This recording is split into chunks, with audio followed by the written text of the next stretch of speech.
As an intelligence officer, as the former intelligence officer, how would you describe the defining signatures of Russian information and psychological operations today?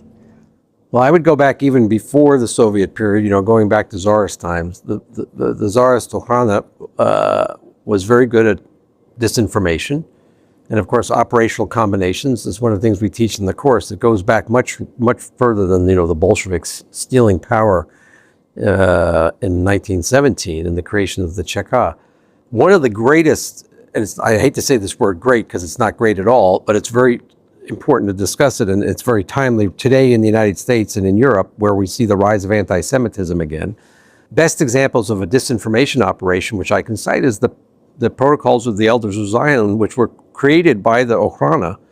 One of the purposes that it was recreated, this fabrication that claimed that there was a Jewish conspiracy to control the world, and then disseminated. One of the reasons that was done is to take pressure off the Tsar because of failed agricultural and economic policies, and to create a scapegoat for the problems of the empire.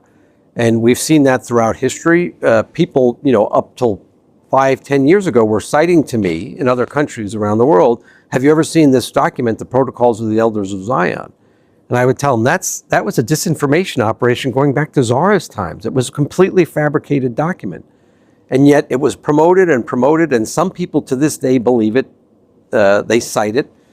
And then, going into after the Cheka was created, Felix Dzerzhinsky, and the leaders of the Cheka, and then the PGU, OGPU, they took a lot of the expertise from the Okhrana, and they used that. And what we talk about in our course is operational combinations, large-scale offensive counterintelligence operations. The one that used to be taught a lot in the States, it's not well known anymore. It's called the trust operation, where it was the Soviet intelligence ran a mass-level disinformation operation against both the white movement based in Paris, and then some of the allied intelligence services, feeding them information, recruiting double agents or seeding dangled agents into the network, using them to amplify different themes that were of interest to Moscow at the time, in a very, very effective way.